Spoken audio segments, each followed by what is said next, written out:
You have entered the Command Zone, your destination for all aspects of Elder Dragon Highlander. Enjoy your stay.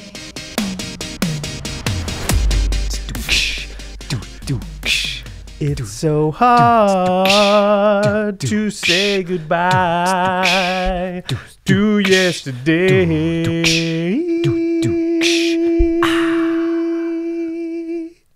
Wow, that was a nice falsetto. Yes. That was beautiful. I didn't know you had that in you. Hey, everybody. You're listening and watching the Command Zone podcast. I'm your host, Jimmy Wong. Here I thought we were practicing the song, and now we're just going, I guess. So That's what I thought we always do. yes, how's it? It's Josh Lee Kwai. And, you know, it is so hard to say goodbye to yesterday, as the Boys to Men adequately said. Boys to men, boys to men. My favorite Boys to Men song is Mama. Mama, you know I love you. You know I love you. Anyway, we're the new Boys to Men. Are we men? Well, I had a man made out of me, so Okay. Today's episode is about the entirety of 2018 and specifically what Magic did wrong and right in the last year. Yeah, it's been a pretty big year. It's been a big year for the Command Zone. Yes, absolutely. Jimmy, you got cast in a big Hollywood movie. I am Mulan. No, I am in Mulan, yes. The Command Zone channel, it was a huge year for us. And game nights, you know, we had over 20 million views this year. So it was a big year. Holy crap. It was a bit more rocky, I'd say, for the game of Magic. A bit more controversial, a bit more ups and downs. So The bigger a game gets, too, I think you're going to see more and more of that. And Magic, again, had another big year of growth, which is crazy. So we're going to be going through all that. The ups and the downs, what they did wrong, what they did right. But let's start with an up. Yeah, let's start with an up. The holidays are over, and you probably, if you're like me, you had a bunch of stuff you wanted to get, and you got some of it, but you didn't get all of it. Yeah. But Yeah, you didn't get me something, did you? The great thing is that, well, you don't know yet. That's true. Good point. The great thing is that if you still want Magic cards that you didn't get, you can always get them at cardkingdom.com/commandzone. There's all those Ultimate Masters singles that are probably at their low point right now. Yep. So if you want Snapcaster Mage, Ancient Tomb, Demonic Tutor for your decks, those have all dropped in price a ton. And probably from this point forward, they're going to begin to climb back up again slowly over time. So if you go to cardkingdom.com/commandzone, pick that stuff up right now while it's at its low point. That would be my suggestion. Yep. And while you're there or visiting your local game store, check out some Ultra Pro products, the other sponsor for this show. Again, Ultra Pro has been with us for quite a while now, and we always use their playmats on game nights. They're always providing the sweet new swag and the tech, their dice. I really like those gravity dice. I actually opened a drawer in my house the other day. I was like, oh my gosh, gravity dice. They were just sitting in there, and I immediately took them out and took them out and be like, sweet, now I have these. I got to put these with the rest of my decks so that I always use them. Absolutely. Yes, they are pretty sweet. A lot of people go, ooh, when you pull those out too. They want to lift them, feel them. The weight of a dice makes a huge difference, apparently. And the final way to support all of our content, if you go to patreon.com/commandzone and you can contribute directly, become one of our patrons. We super appreciate all those people. They're our biggest fans. We get to interact with them a lot lately on our Discord server, which if you're at a certain Patreon level, you will have access to. You can talk to Jimmy, me, sometimes DJ, Jumbo Commander. Yeah, and the rest of the community, which is great. We have a big community on there. They can help with deck building, tips, and just a lot of cool chit chat going on in there, EDH related and other things. In fact, we call out one lucky patron every single episode, and this episode is dedicated to Dennis Rothmel. Rothmel. Dennis, you rock. Okay, let's get into our main topic here. It's the Magic Year in Review. We want to take a look back at 2018 and see what Magic did wrong, what it did right, and then at the end, we're going to look ahead and see, you know, what the future of our favorite game looks like. Absolutely. Okay, well, let's start with the stuff that they did wrong, because for whatever reason, that is more fun. Yeah, and, you know, it's where we want to, you know, controversy is always great. Just kidding. But we're going to take a first critical look at something that happened at the beginning of the year that isn't WotC related, but it was Commander related, and it was unstable on being briefly legal. Silver bordered Commanders. We had, what was it, like a month? They said all silver bordered cards were legal from like December to middle of January or something. Yeah. So this straddled the end of 2017 and the beginning of 2018. I think it was an obvious deal that had been struck between Wizards and the Rules Committee. It feels like Wizards went like, hey, we got this set unstable. we probably should have figured out a way to make this legal in Commander, but we didn't think about it until too late. And now we're in this position where like Commander players don't want these cards because they're not legal in your format. They just want the lands. Yeah, can you guys make them legal or something? And it felt like a compromise where the rules committee was maybe like, listen, we can't make all these cards legal forever, but maybe we can do like a short period of time where for fun, they're officially legal in the format. And that's kind of what happened. And I think Sheldon wrote an article where he basically said, listen, silver bordered cards are illegal, but I would stay away from these specific ones. Yeah. It was mostly, I think, just to make it so that the legendary creatures from Unstable could be legal for a little while. I don't know. It was there aren't that many other silver bordered cards that aren't the legendary creatures that are that interesting. They mess around with the rules quite a bit, and it makes games, more interesting and very different. Sometimes it can really screw them up too. Yeah, but I mean, my thing with this is that if you really want to, let's say, okay, we have a hypothetical. We think that maybe Wizards talk to them like, hey, look, let's try and do this. Yeah, I want to be clear. We don't know if that happened. That's just a speculation on our part. But I think regardless of whether or not Wizards did talk to them, there are better ways to test. I mean, the fact that Sheldon had to say, like, please try to avoid these cards means that they didn't have time to test it. Because that would have been, I think, the correct way to do it, which is like, hey, look, I want to play with these cards. I think some of the commanders are really sweet. At the very least, let's say these are the legal ones. And we talked about this a little bit on the show, too. But I don't know, just giving it like a month to do so. I mean, it takes me more than a month easily to build a deck, to test it out, to see what I want to do with it, and to actually play it with enough people to understand whether or not it's powerful, not good enough, or broken. And then do you want to go through that whole process, and then at the end of it, you play it twice, and now you can never play it again? Nope. Yeah, that I think is the worst part about it. I think they could have easily said, hey, listen, all the legendary creatures from Unstable besides Spike are legal in Commander. Period. Done. Try it out. And then it just does let create roll. this like another list you have to know though, along with the ban list that they're trying to get away from. And I understand just for complexity, so that they can lower the complexity. Yeah. I don't know. I always said they should have just put a little symbol. They should have a symbol, and if that symbol appears on a card, it's legal in Commander. And then they can just put that symbol anywhere they feel like it. Instead of the text, this card can be your commander. Well, no, yeah, because they can make a card legal in Commander that's not a commander. Right. It's like, if a card has this symbol and it would otherwise be banned because it's silver bordered or whatever, in Commander it's legal. I wish they would have done something like that. Seems like a lot of work. I mean, just a little logo. I feel like that's so much pre-planning that if it card gets banned afterwards, and it's just going to get even more confusing, Yeah, I feel like that's a really good point. If like, they had to ban imagine? one of those cards, now it's like, well, no, that's a good point. Well, it's a headache. Either way, I think it was a headache, and we didn't give it enough medicine to get rid of the headache. And the headache is, what do we do with these silver bordered cards? I would like to see a more elegant and actually just implemented way of doing it in the future. So that's something I think Magic kind of got wrong. Yeah. Yeah. The next thing, we're going to sort of go chronological, but these might be slightly out of order, was Masters 25. So that was the Masters set early in the year, if you even remember it.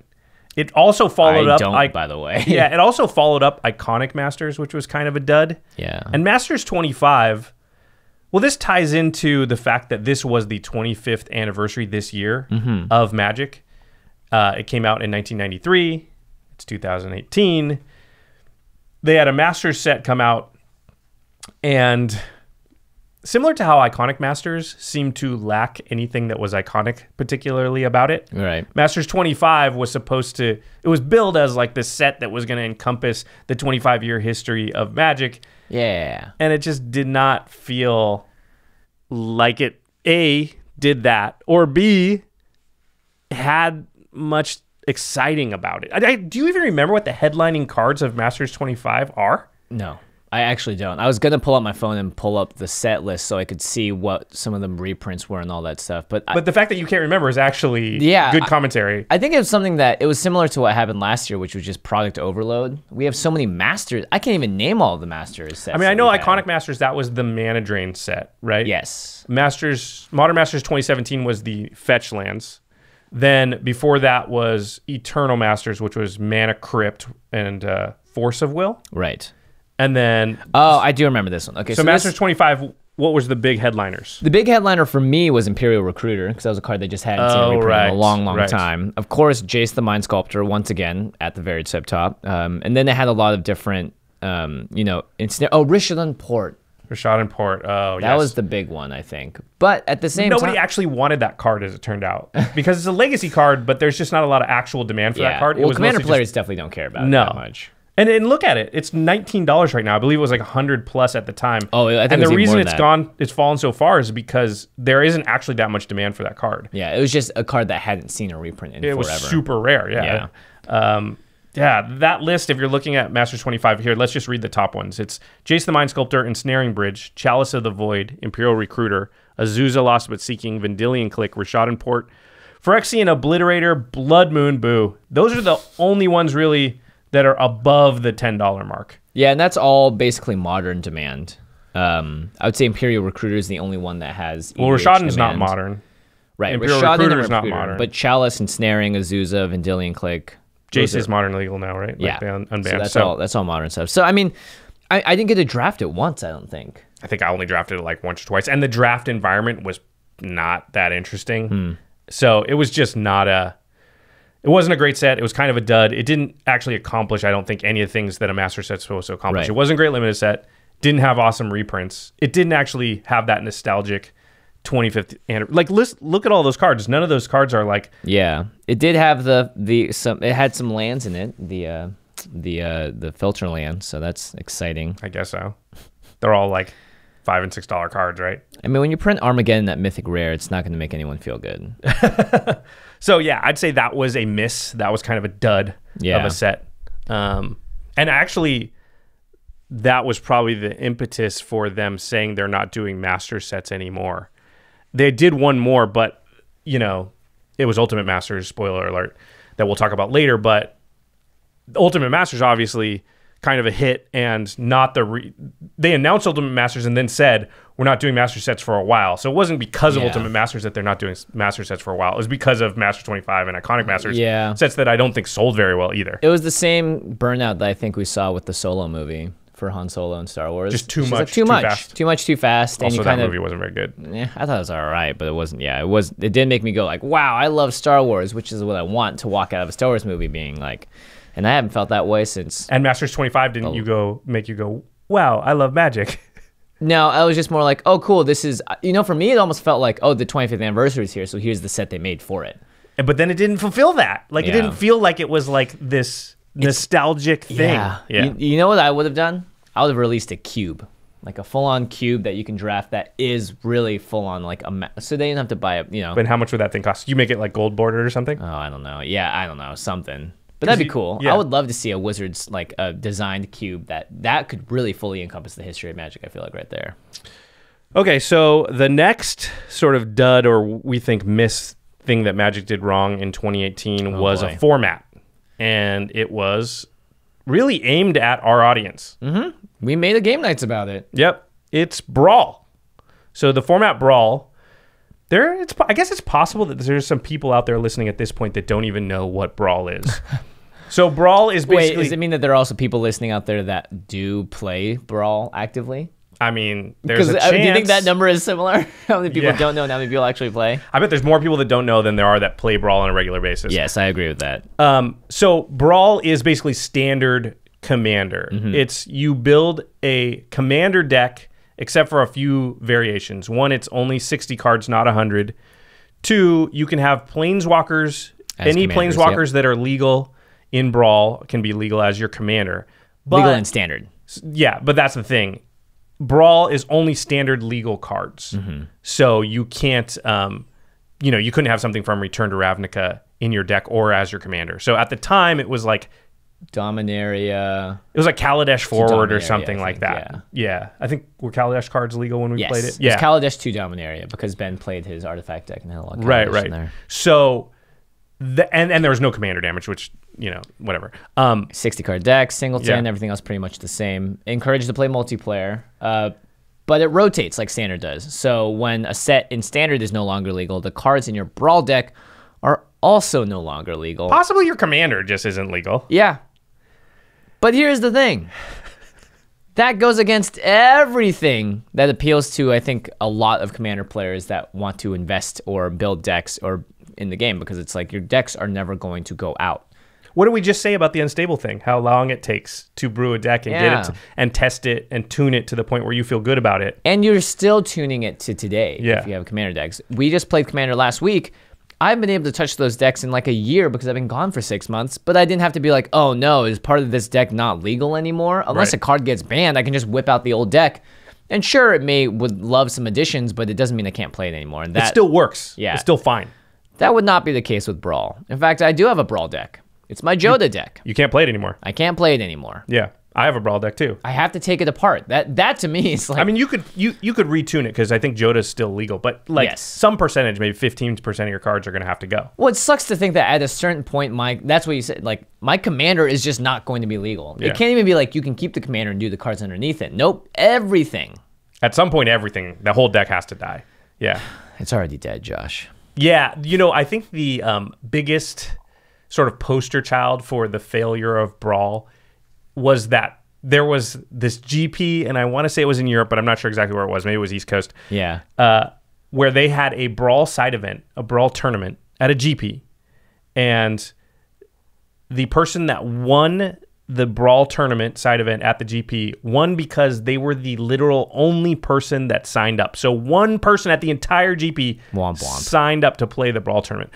That was a pretty good sign, I think. Had a sweet deck, that no one was playing it. And, you know, Gavin's a friend of ours, and he's really been a champion in this format and wants it to work and wanted it to work. And I actually think the idea behind Brawl is fine. Mm-hmm. But they really screwed it up with the rotation thing. It was a massive misunderstanding of what the casual crowd wants out of the game of Magic. And mostly, they want to be able to play the cards they own. Yeah. And if you're trying to make a bridge between Standard to Commander, which I think is a totally reasonable thing to do, and I think a lot of players do go from Standard to Commander because you open cards that are cool legendaries, and then you're like, sweet, maybe I can build a deck around this. And you start with your card pool from Limited, Standard, Sealed, whatever. The problem is that I don't think either it wasn't fully thought through, or it was just like, this works for Standard, so let's make this work for Brawl as well. And you kind of like, you made the link between Standard and Brawl very strong, but then you just severed the tie between Standard, between Brawl and Commander. Yeah, yeah. So I still think the best change would be, if it's even still possible to resuscitate the format, which maybe it's not, would be to do the thing that we had said or something similar, where like your Joda deck, or anybody's deck, you can play whatever legendary creature you want from Kaladesh forward, and you can only ever play cards in that deck that were ever Standard legal with it at any time. Yeah, so it would be before. So because Joda's in Dominaria, it'd be Kaladesh all the way to, I don't know, like 2 sets from now or whatever. Guilds of Ravnica. Or Ravnica Allegiance, no, 2 past that. But yes, but then once we got 2 years down the road, your deck's still legal. You just can't add any of the new cards to it anymore. Yeah. But you could still pull out your deck and play it if you want to. They could do that, or if that sounds too complicated, they could just say, choose a legendary creature, and anything in your deck has to be either 3 sets before it or 3 sets after it, no farther than that. Right. Just anything that makes it so that my deck never just falls off the side of the cliff and I can't play it again.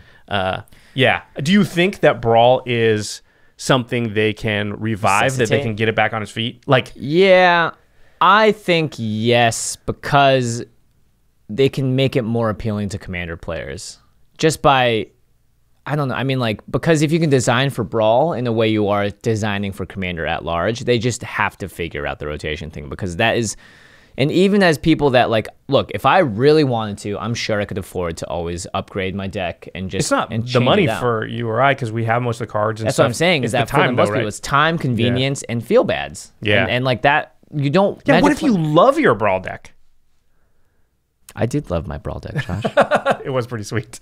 You got like a turn 5 Nicol Bolas. It's a comma. Roar. Dino time. So yeah, I think it's possible to resuscitate it, but they have to fix the rotation issue. They have to make it reasonable and fun for people to want to participate. Otherwise, why not just play Commander and skip Brawl altogether? Yeah. Because, like, people didn't have trouble going into Commander in the first place. We have Commander precons. We have all sorts of ways for you to get into Commander. So then it's like, what are you really playing towards? Is the Standard audience going to Commander? Is it that big? Or were you already going to hook some of them in, the people that were going to, by just selling precons? Yeah, no, that's a really good point. I don't know if the format's savable at this point, because I'll say, and this is anecdotal evidence, but we do, you know, we reach that community. They're our fan base. Mm-hmm. Do you remember we used to get quite a bit of correspondence, like emails and comments and tweets at us about tiny leaders, people asking us to do tiny. Yeah. There was like a brief period of maybe 5 or 6 months. Please do tiny leaders. Talk about this. Yeah, can you do a game nights with tiny leaders? Like tiny leaders was like a flash in the pan format that, as it turns out, no one was even actually playing that we could find. I mean, evidently some people still were out there. You know how many emails, comments, and tweets we've gotten about Brawl? Very few. Almost none. Yeah. That leads me to believe if it's even less people interested in it than Tiny Leaders, which is a format that just died, then I can't imagine that Brawl is like there's any interest at all out there. And it's funny because Tiny Leaders was almost like going from Commander to Legacy. Yeah. Tiny Leaders is way more like Legacy than it is like Commander. Yeah, and then this is going from Standard, the most popular playstyle, to Commander, but that bridge just wasn't there. Yeah. Okay. It was an ensnaring bridge. All right.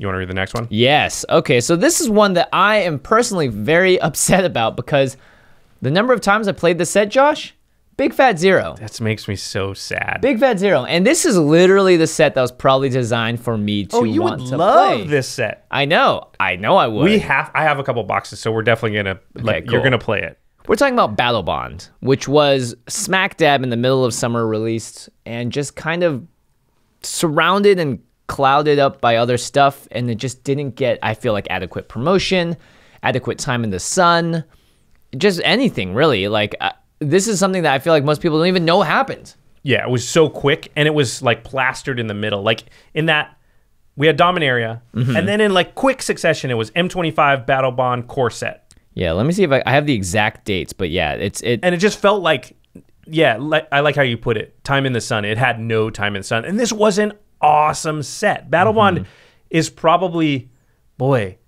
it might be my favorite draft set since the original Conspiracy. Really? Or Khans of Tarkir. It's up there with those two, which we loved, and I know you would love. Yeah, so April 27th, Dominaria. Battle Bond, June 8th.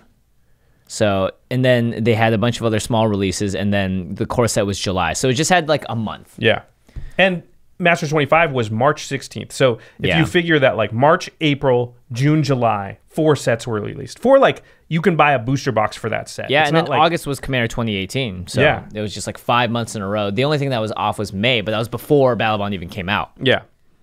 To give Dominaria time to shine in the sun, which I can understand. But it just felt like if this was so awesome, and this is something that everyone you thought would be a big hit and you would love, because Conspiracy did well and these sorts of products did well, why not just wait? Why not just find another time to drop it? Because I feel like that's just losing. I mean, as a company, again, we have no idea how the inner workings of a lot of stuff happens. And we just, we work with people as, sponsors and as, a company, but we don't really know why they make the decisions they do. It just feels like they shot themselves in the foot. They had something that's awesome, and I could imagine if they were like, hey, wintertime, Battle Bond, I'd be like, oh, sweet, this is great. Go home. It would be perfect for a Christmas type product because... Go home with the family, play Two-Headed Giant, draft format. You're back in your hometown with your old friends, maybe that you grew up playing. It sounds perfect. You know what's funny is you didn't make GP Vegas this year. Yes. But we were there, and... At the time, we loved the format, and I was hanging out with like Adam Savadan and a bunch of Loading Ready to Run people, and our people and our friends, and we had trouble finding boxes of Battle Bond so we could draft it. Oh no! Like they had some like side events, of course. They had like the full box sealed Battle Bond, but like Battle Bond drafts, we were like, I just want to buy a couple booster boxes and we want to stay up late drafting it. Yeah, and we were like walking from vendor to vendor, being like, "Yeah, Battle Bond, you got Battle Bond," and like. You can't really buy booster boxes at GPs because of the way that they're run, and you can only buy from one vendor. Channel Fireball, they didn't have a lot. It was like this whole thing where like, geez, I want to play this set because it's awesome, and I can't even do it at a GP. It's hard. Jeez. It's not impossible, but it was difficult. Yeah. You have to go to an LGS outside of it, but even then, that's not guaranteed. So yeah, that's tough. Yeah. We have drafted a bunch now because I... got home, ordered a bunch of booster boxes, and we have them. And even the other night, we drafted Ultimate Masters, and we did that. And then afterwards, everyone goes, what was fun? Battle Bond. You guys want to draft that? Yeah. And we drafted Battle Bond that night because we had enough people. Yeah, it just didn't feel like there was enough publicity about it. Yeah, they screwed up that release. They kind of did that with Conspiracy 2 in 2017, where it was like just smashed in between some other things, and it just felt bad. It just didn't. Well, moving the Commander releases to August doesn't help. Yeah, because it sort of even more truncates the amount of time. And it's the same audience, so it's exhaustion. It's wallet exhaustion, it's mind exhaustion. I couldn't even keep up with a lot of stuff that happened this year because it seemed like so much happened. Yeah, there's definitely a numbing quality to that amount of product getting released. We've been saying this for a couple of years now, that it's just too much stuff. Yep. Okay. Oh, so here's a big issue. Yes. That people have been talking about for a while, and this may even stretch back to 2017, but it kind of came to the head this year, and I don't know that it's resolved. Based on how... Yeah, go ahead. I would say based on how Ultimate Masters cards feel, maybe they're on the way to being resolved, but then those are different print companies. That's what I was going to say. Yeah, that's not their normal print process. So we're talking about the cardstock issues, and this has been something that's been talked about in the community for a while, but at some point, maybe 18 months ago, it's hard to pinpoint exactly when, the Magic cards became noticeably of inferior quality. Yeah. They curl like way faster. It used to be that foils would always kind of curl a little, especially if you're in humid environments, and that has something to do with the foiling process. But normal cards, non-foils, started to curl too. Started to curl, and really fast. Yeah. I know the Prof did a video on it where he took some cards from like revised Mirage era and put them on the table, and they're still flat and great. And then he took some cards from like, Rivals of Ixalan or something that had literally been opened out of packs, less than a day before, and he put them next to him, and they were noticeably curled. Yeah. And that's just, and the cardstock even feels a little flimsier than it used to. It feels more plasticky, more shiny. The first time I noticed it was in the second Modern Masters set. Because I was just like, why are these so glossy? Yeah, and I was like, it was because it's an ancillary product. Because another company prints it.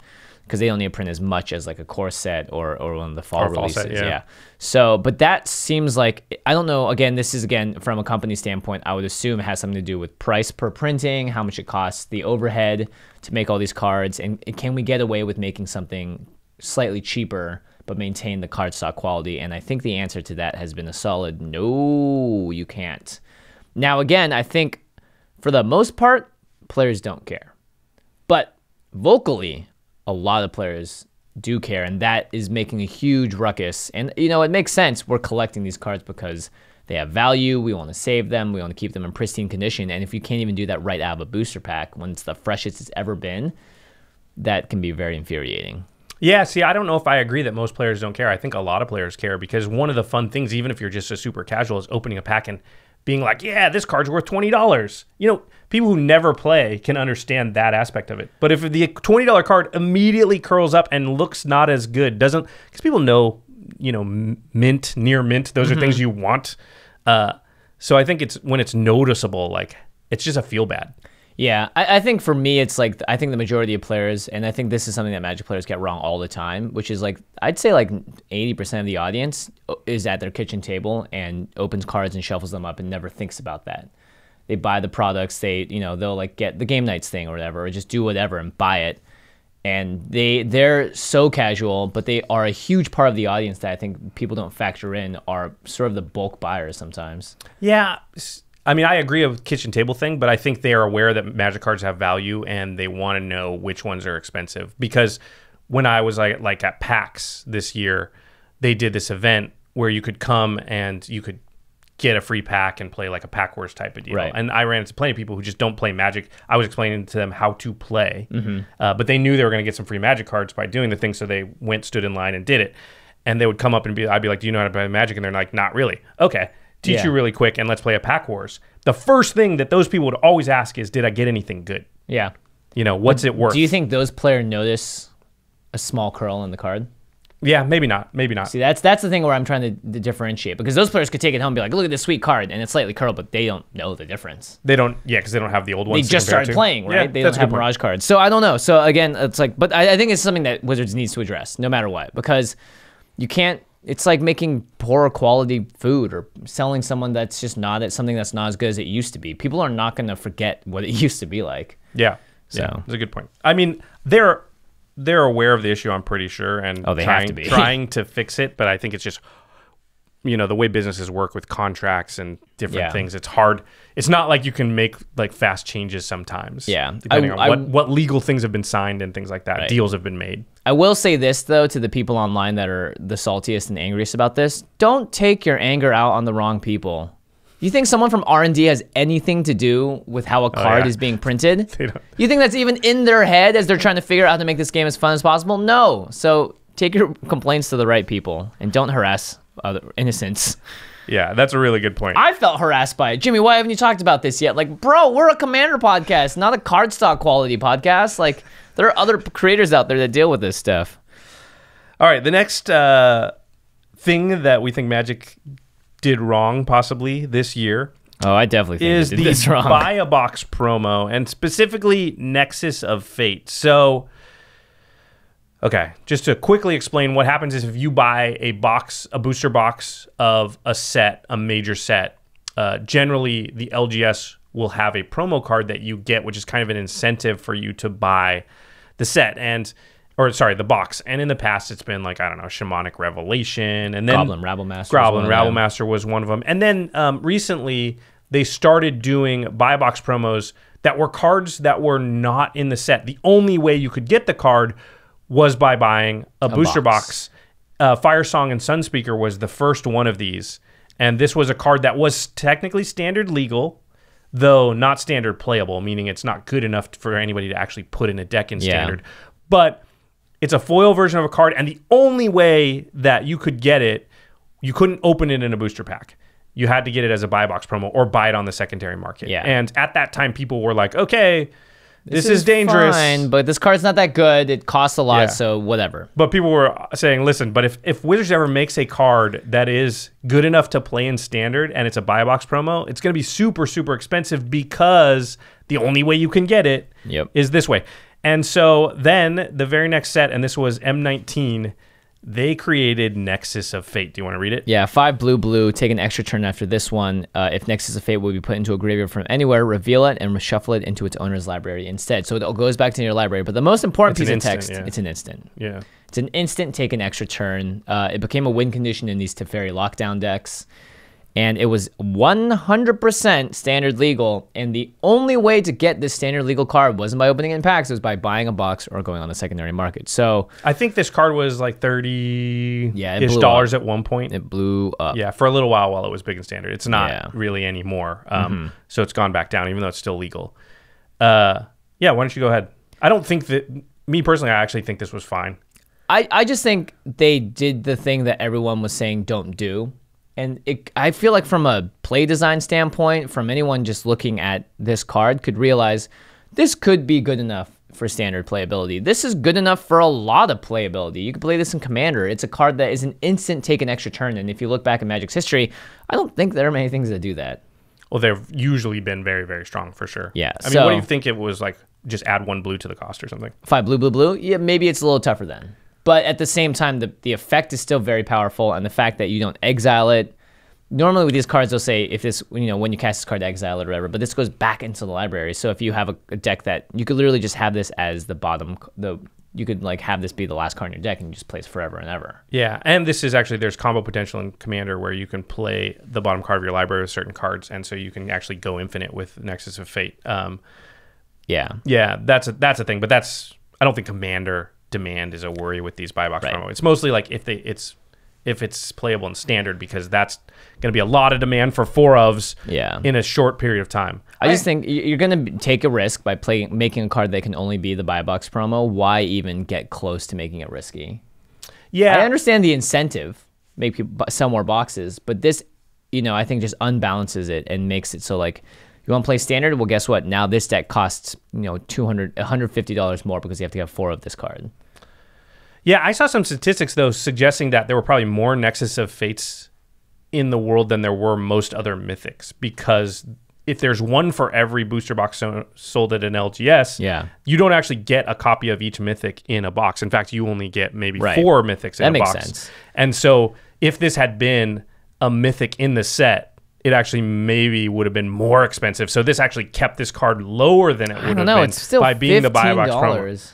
Yeah, but a Mythic, playable Mythic, from a standard set, it's going to be like, what's Arclight Phoenix right now? Well, this card has gone out of favor. At the point, I think it jumped up way higher. It was 30, I think, 32, 33.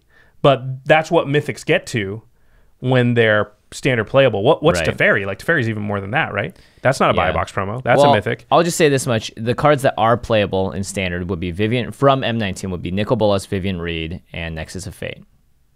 And all of those cards are anywhere between $15 and $23. So it's about the same-ish area. But Nexus has just fully, like, all these top 2 cards are still definitely played a lot. Nexus, not as much anymore. Yeah, but even at its height, it was like the same as Teferi, or maybe even less, which Teferi's another mythic in a standard set. So I think if anything, it just sets a bad precedent and a bad feeling, which is just like, oof, hope they don't do this more than they have to. Even though there are a ton of them out there, it just created this like, what? I have to like buy a box to get this? And then also, if we have foiling problems, a lot of these cards, a lot of players don't play foils in competitive formats because they curl. Yeah, and they're considered marked cards a lot of times, and you can't play them sometimes. And so the fact that it's only available in foil can be a bad thing. And I think that's actually a bigger downside. I think some people were having to like proxy their Nexus of Fates in their deck, judge proxies, just so that they wouldn't be considered marked cards. Yeah, that part's bad. But I mean, we got to be careful what we ask for, because I don't want to get all impervious Great Worms as the buy box promos either, because those, it's just completely worthless card that doesn't make me want to buy a box of anything. Yeah, but at the same time, I'd rather buy singles than boxes anyway. I think they should go back to cards that are that you can open in a booster pack. Yeah. Let's say Nexus of Fate was a card in M19. That'd be great. You maybe just alternate art and it's a foil. Yeah, exactly. Now it's the best of both worlds. But they have to choose good cards as the buy box promo, right? Yes. Because they started Shamanic Revelation. That was one of the buy box promos. Hey, that's gained me a lot of life in the past. But that's like a horrible, like, come on, make it something good. So I think that's kind of the problem, is that they need to choose like a chase mythic or chase rare. And, let's say M19, they did Crucible of Worlds as the foil buy a box promo. Jeez Louise. Wouldn't that be sweet? Yeah. Or even Nicol Bolas. Bolas. And it's in the set. It's a flip planeswalker. That'd be sweet. Yeah. So, okay. All right, enough about that. So we mentioned GP Vegas a little bit. You weren't there, Jimmy. But I think GPs in general, word on the street is we're kind of down this year. The attendance didn't look as good as it has in previous years. And I didn't go to a ton of GPs, but I'll speak to GP Vegas, which was noticeably less diminished from previous years. That's our favorite GP. We could try and go every single year. It's close enough. It's close to LA, and it's usually big, and it's been the sort of the one that everybody marks on their calendar, like all the people in the community. That's the one. If you're going to go to one GP, try and make it to Vegas. Everyone's going to go to Vegas. This was the first time they'd done a Vegas the year after they'd done a Vegas. So it used to be like in 2013 there was one, then they didn't do one in 2014, then it was 2015, 2017, and now this was the first time where they're like, let's do this every year.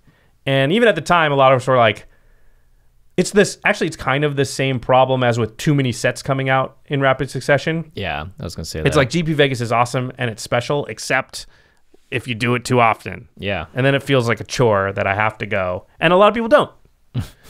So I don't know if GP attendance, I can't really speak to numbers, like actualities, right? Yeah. I can only say the perception is that GP attendance has been down and they've been a little lackluster. And based upon Vegas itself, I can definitely say that there was less people. It was kind of less of a big deal than it had ever been before. Yeah, that makes sense. It was held up as this like multiple event GP weekend that it felt like every 2 years was fine, but maybe they are going to learn that every year is not going to work. It also might not be a Vegas thing. Like it's possible that GP attendance is just kind of like waning. Yeah. There's been some reports out there, again, no data, unsubstantiated, but that's been a talking point in the community that GPs in general have felt down.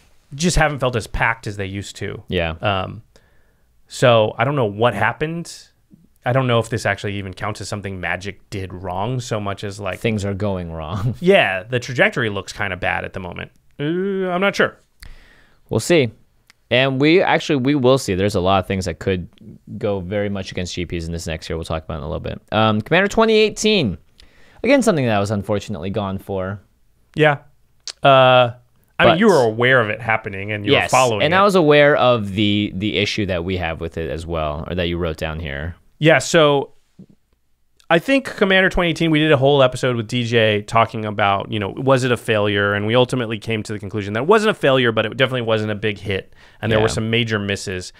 And, you know, the main problems with it were that they raised the MSRP, so the price of it was higher, and then the reprints were lower. They did less reprints than before, rather. So they didn't justify this new price, and people were pissed. Yeah, actually, looking at this, I think the top reprint is Sol Ring in terms of price. Right now? That's where it's settled? I think so. I mean, this card That's a new card? Yeah, these are all new cards, right?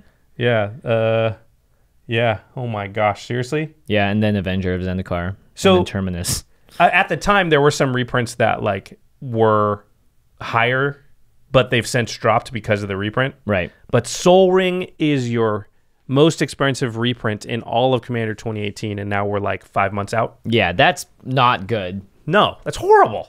In fact, the overall value of this is not good at all either. And I know a lot of people love buying these sets because, you know, you get a bunch of cool rares and mythics, and some of them are actually worth a decent amount. So you feel like you get a great deal out of it. And you have a deck you can play. It does not look to be the case here. Yeah, I think these were just they were disappointing. And even the new cards, like, I think the new cards were mostly fine, but there's nothing super exciting in the new cards. There's no Teferi's Protection, right? Yeah. There's definitely no, like, partner commanders or Atraxa, Brea, you know, that level of, you know, what's the most popular of the new commanders is probably Lord Windgrace is the one I've seen the most. Yeah, and Yuriko as well, the Tiger Shadows. The ninja one. Up there, yeah. And then you have Aminatu and all that stuff, but I wasn't even that excited by having Planeswalkers as commanders again. Yeah. Because they didn't do anything to change the inherent sort of like, these just make the game longer kind of thing. It would have been fun to see designs that were focused specifically towards, you know, because they were making cards like for, you know, this comes into play tapped if you have 2 or more opponents. Why didn't they have that on the plane? You know, I want to see more pushing into the commander territory, not just making powerful planeswalkers that would be fun to be as commanders. And even then, I don't think it was just like, cool, we have, you know, Bant enchantments. We've seen this before. It's nothing that makes me super excited to play. Maybe if you're a new player coming in, I could see why this has appeal. But for, I think, all of us more, you know, enfranchised players, it didn't have that much schnaz or appeal. It also didn't feel like I saw a lot of these, right? Like, people weren't super excited about it. Like, in years previous, for a short time, you saw a lot of Edgar Markov decks, a lot of Ur-Dragon decks. You saw a ton of Atraxa, Brea, Yidris, tons of those decks. Yeah. Still see a ton of them. This year, it felt like this product came out, and it's like, man, once in a while, you might see a Lord Windgrace, you know? People weren't like, yeah, I got to build that deck right now. They were just like, yeah, okay. Yeah. So it felt like a miss, and the reprint thing, I think, just killed it. Just they crushed missed the mark. it. Well, and maybe that's another problem of releasing so many other master sets throughout the year is that the cards you can reprint are being taken away by these Other sets. Yeah. Maybe. Who knows? So that was... We are not that was WotC, but we certainly think we can talk about them. All right, the next thing on the list was what we're calling the Amazon Backlash. So Wizards made this deal where they're going to actually sell directly on Amazon, which a lot of people were up in arms with. I know Prof made a video just saying that it was the death of the LGS and blah, blah, blah. I don't know if this is actually something they did wrong this year so much as something they have to do at some point, but it was something the community was up in arms about. There was a lot of controversy at the time. Do people realize LGSs do more than play Magic? I don't know. A lot of game stores I go to have many, many different nights for different games. Yeah. So I don't think this is the death of it, but yeah, and I know what they're getting at.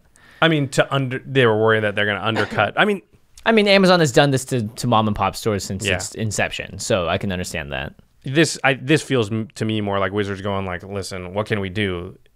Selling things on the internet, if we don't do it, then we're screwed. So like, it's like the same people that are like, oh, you're making Arena. What are you're just going to kill the card game now? It's like, well, it's kind of in our best interest to keep growing the audience with people that haven't played. You can't just ignore new technology that comes out and like say like, well, we're just never going to get into that because you're just going to eventually come to the end of your road and be like, there's this famous thing I like to I don't know, compare all this stuff to. It's when the refrigerator was invented. Before the refrigerator, everybody used to have an ice box in their house. And it was this box, and you actually had to have ice in it to keep your food cold because the refrigerator had not been invented yet. Refrigerator gets invented, And there's an entire industry built around the icebox because they have to literally have trucks that carry ice down from the mountains to sell to people so they can put it in their icebox and keep their food cold. Refrigerator says you don't need any of that anymore. So all these companies, all this infrastructure that's built around the icebox, these trucking companies, their whole entire business is going to die, but they can't see that at the time. They look, and what do you think their response to the invention of the refrigerator is? What do you think that the business of ice trucking does? I don't know, build bigger ice boxes.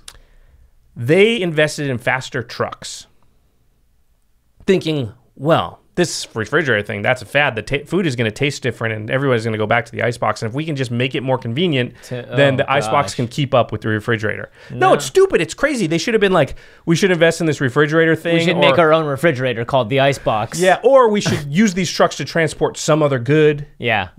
But they just couldn't see the writing on the wall at that time. And that is not getting into like e-commerce and that kind of stuff and not getting into the digital realm with Arena. That would be what Magic would be doing. They would be investing in faster trucks, right? If they didn't do that stuff. So are you saying that maybe this is something Magic did right then? It's possible.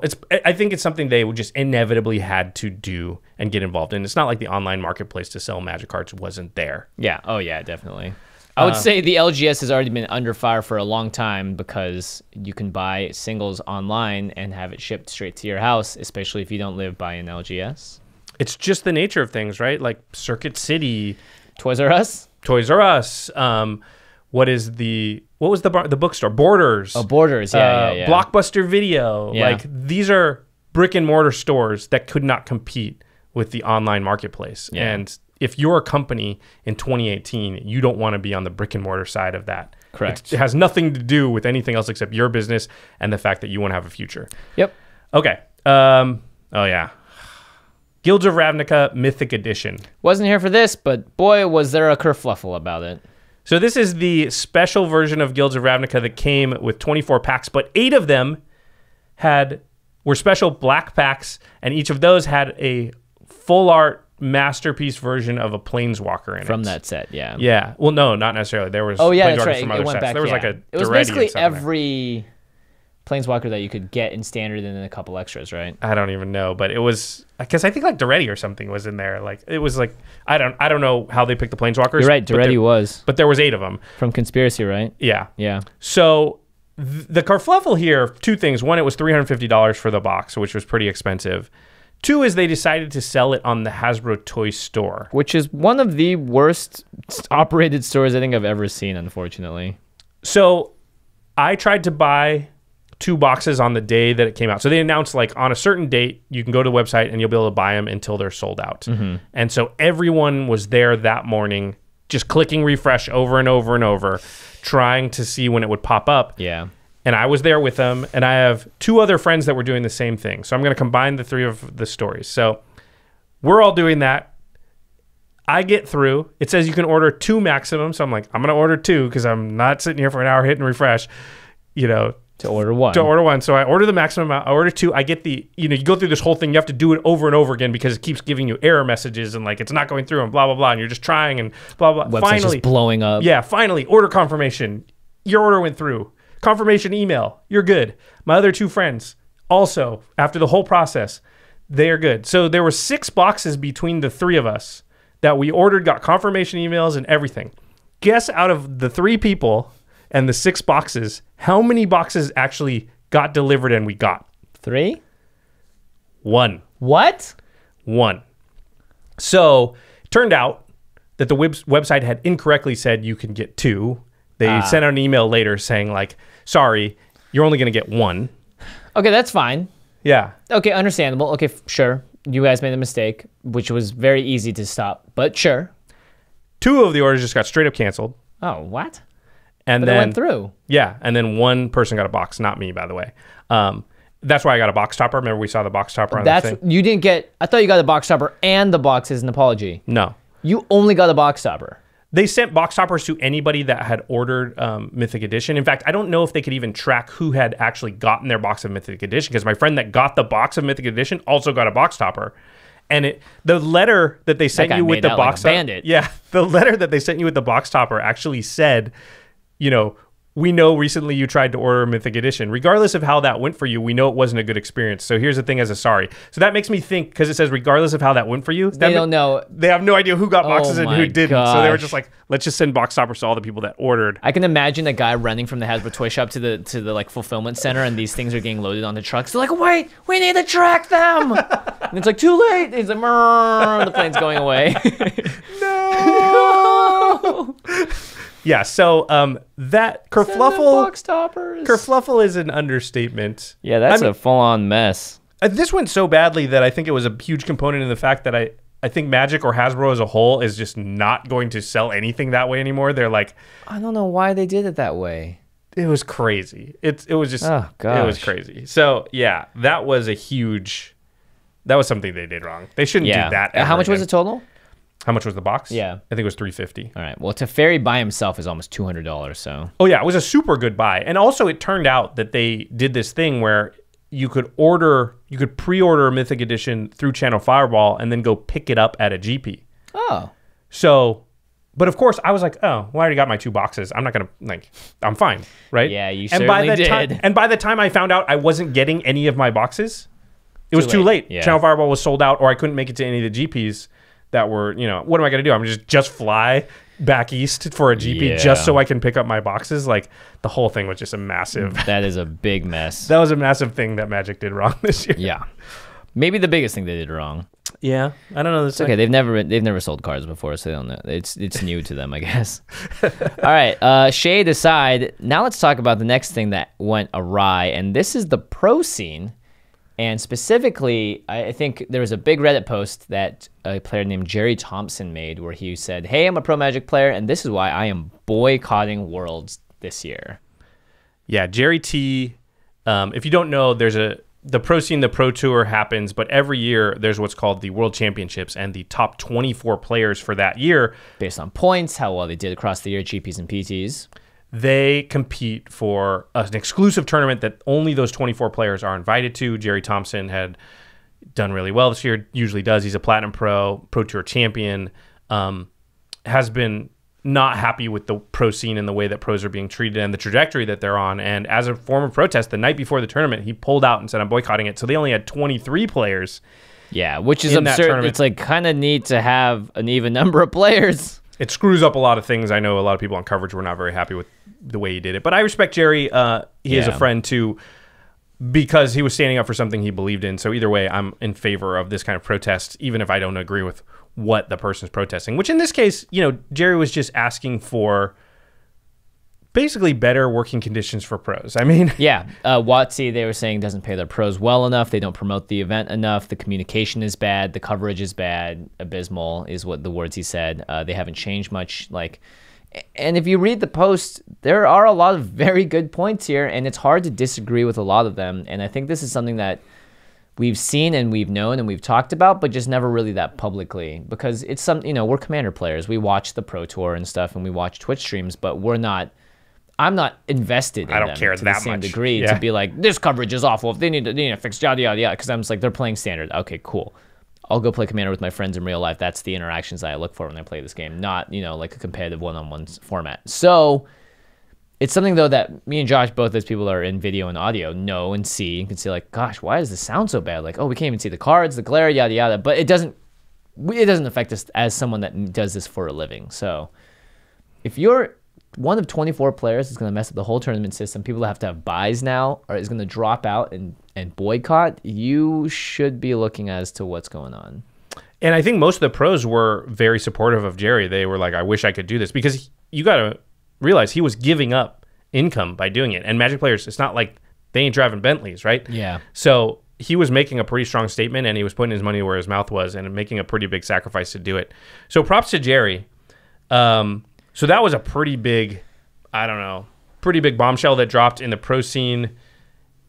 And then Wizards sort of made an announcement, and they said that next year they were changing up the pro scene, and there was going to be like 6 PTs next year, 6 pro tours, and they were changing up how things work. And honestly, every time they do this, and they do it feels like constantly, feels like they've changed the way the Pro Tour works or the Pro Point system. There was the team thing going on for a while. And every time they do this, it's like nobody even really knows how it all works, how many points you need to do what. And that felt like kind of this again, where it was like, okay, that's an announcement. Have no idea how that actually works. I guess we'll find out later. Yeah. And then they didn't even get to next year and implement any of the stuff from the 6 Pro Tours announcements before. They just announced recently an entirely new change to the Pro Tour that was going to cancel out what they said about the 6 PTs next year and totally change next year. Mythic Championship. Which we'll talk about later when we talk about what's going to happen next year. But I would say that this sort of flip-flopping and this, it just doesn't look, it's not a good look for Magic. It feels like they're completely rudderless and there's no actual plan and they're just making it up as they go. It sounds like two different parts of a company both going like, oh, hey, Arena's a big deal. Hey, we still have to do our pro stuff. Convene. Come up with something, and who cares what we said before? But it's like, well, then why did you not do that before the... Well, it's like, who has priority on the stack? It's like, I have priority now. Arena's the new hot thing, you know, so I got to resolve my spell first. And they're just like, oh, gosh, I'm going to have illegal targets after your spell resolves. Fine. Your spell got countered, Pro Tour. Okay, and the last thing that MTG did wrong, in our estimation, in 2018 was the Ultimate Masters. It's really the fact that it was expensive, the price point backlash. Yeah. That was the latest in a long string of controversial things that happened this year. A lot of the price point backlashes this year in general, actually. True, Mythic Edition, Commander 2018. That's definitely a big pain point for Magic, is that people are investing money and time into this, and if you're not making it worth their money or their while, you're gonna get backlash. And I think, you know, Magic is an expensive game already. It's like way more expensive than most other similar type of hobbies. And the fact that they're going to raise the price, but then not give a commensurate raise in sort of value that you get feels bad. Although Ultimate Masters, let's be fair, they did what Commander 2018 didn't, right? Yeah. They raised the price, but they also vastly raised the amount of value in it. Oh, yeah. There's a lot of big cards in here. The number of, again, like, Commander 2018, the most valuable card was like slightly over $10. Every single of the top like 8 cards in this set are at least 3x up to 7x the top card in Commander 18. So it really does feel like all these sets stole from Commander 18 because they're like, hey, we need this, and Commander 18 is just like, okay, you can have that. We won't do that. I guess we'll do this. Or... Commander 2018, sorry, you can have nothing. Yeah. You get Soul Ring. Even Mana Vault, like, did that need to be in this? That could have easily been in Commander 2018. Yeah, that's a good point. One in each deck? Yeah, why not? But I think the set itself, we're going to talk about it actually in some of the stuff they did right. But the real thing they did wrong about this, I think, was just the MSRP increase. And maybe it was the way they rolled it out or the way they managed the expectations. They just kind of dropped it. Yeah. They started showing all the box toppers and stuff. And then it was like they pulled the rug out from everybody. Because the box toppers went out as apologies for the Mythic Edition stuff, right? And people started opening them, posting them on Twitter. But we didn't know what they were. So you just started seeing these cards and it was like, what's going on? Yeah, these are awesome. How do I get one of these? Yeah. And then, you know, so everyone's like, this looks sweet. Holy crap. Look at this list of cards. What is this? Is this all going to be in one set? That's crazy. This looks awesome. And they go, but wait, you can't afford it. You know what I mean? Like, it was just bad management of expectations. It feels like a snowball that went out awry from the whole, you know, fiasco of sending out those other things of the Yeah, but I mean, I think that like drum up excitement by doing it this way is kind of smart. Yeah, but the fact was that the MSRP increase really just cut the legs out from under them, and so it was just a question of managing the expectations. Because I think now that the set's dropped and it's come out, everyone's seen like, you know, how much is Snapcaster Mage right now? The original? No, the one in Ultimate Masters, or how much is Snapcaster is about $60 from Ultimate Masters. So it's come down. The like Mana Vault I just saw was like $30. That's come way down. So even if you couldn't afford a box of Ultimate Masters, this saved you money, the fact that this set came out, because now there's a bunch of cards. How much is Eternal Witness right now? Like a couple of bucks. It was like close to $7. Which is crazy to me because it was an uncommon from the beginning. So, and it's been reprinted so many times, but yeah, it's like $4 or $5 now you can get one. And it's going to keep coming down. So we're not even quite at, what's the word they use for peak supply. Right. And so this was undoubtedly good for Magic players, and everyone should have been like, Ultimate Masters, yes! But because of the way that they rolled it out, they messed that up where people were like, Ultimate Masters, and mad about a set they should have been super happy about. Yeah, again, it's hard. This is an expensive game, and it's an expensive hobby, and I can fully understand and of course sympathize with anyone that's like, I'm not happy. I can't afford this anymore. This is my escape from my normal whatever, and already it's been a financial burden, but I have fun playing it, and now it's even more of one, and I have less incentive to, I don't know, spend this much on something that I may not enjoy as much. Or what if Ultimate Masters sucked? Yeah. What if it was on the level of like Masters 25? I mean, nobody would have bought it. Yeah. But what if they still had the box toppers? Yeah, maybe. I mean, if there weren't all the reprints, I don't think anybody would have bought it at the new price point. They were smart. They put a ton of reprints in. But, I mean, like I said, ultimately, I think actually this made the game cheaper for almost every player. At the very least, it did nothing. It didn't make it more expensive for you. But it felt bad when they announced how much the price was. And honestly, no one's paying the MSRP on this. Yeah. You know, $335 or whatever it was supposed to be. No one's paying that. Most people are paying under $300. Yeah. And there are cards for every single format here. Yeah. Which is great. I think as far as the what they chose to put in their set they did a great job with that. I think the draft environment's great, but definitely pricing. Just it was handled incorrectly. Okay. Let's move on to the more positive side of the show. We're going to talk about the things that Magic did right this year, the things that went well and went good, and there's a number of them. This one is my personal choice. I thought the 25th anniversary, even though there were some missteps in overall, I thought that Magic actually did a good job. I remember the intro video they did last year being like, next year's going to be great. We're going to do all sorts of stuff. And they did fulfill on those promises, which is they did a lot of stuff. Now, some of it was maybe a little too much, but I thought for the most part, this has been a really fun year for Magic in terms of like, I saw a lot of tournaments I enjoyed watching. There was a lot of, I don't know how much of this was planned, but for me, as someone that had a lot more time to watch Magic content when I was in New Zealand, I was like, oh, there's a lot of stuff out there. It seems like streaming's growing and stuff, and it seems like more players are getting into the game. There's a lot more questions in our inbox from people that are just started playing, so I was like, they must be doing something right to get players in for the 25th anniversary, at the very least. I think they did some cool stuff, and really it was weighted towards the front of the year. I actually, when you put this down on the sheet, definitely toward the front of the year. Yeah, when you wrote this down, I was like, oh yeah, it was the 25th anniversary. I kind of had forgotten, but if you remember, they were doing those beta Rochester drafts. Yeah. GP Vegas had like a beta Rochester draft. That was really fun to watch. Yeah, that was insane. Everyone was just sitting screaming every time the rares were revealed. Yeah. Black Lotus, at one of the ones, there was a Black Lotus, I think, or something, or a Mox Power definitely or something. Got opened, yeah. Yeah, and people, literally the whole crowd's going wild. But I had never been quite as riveted to a stream as the beta Rochester at Vegas.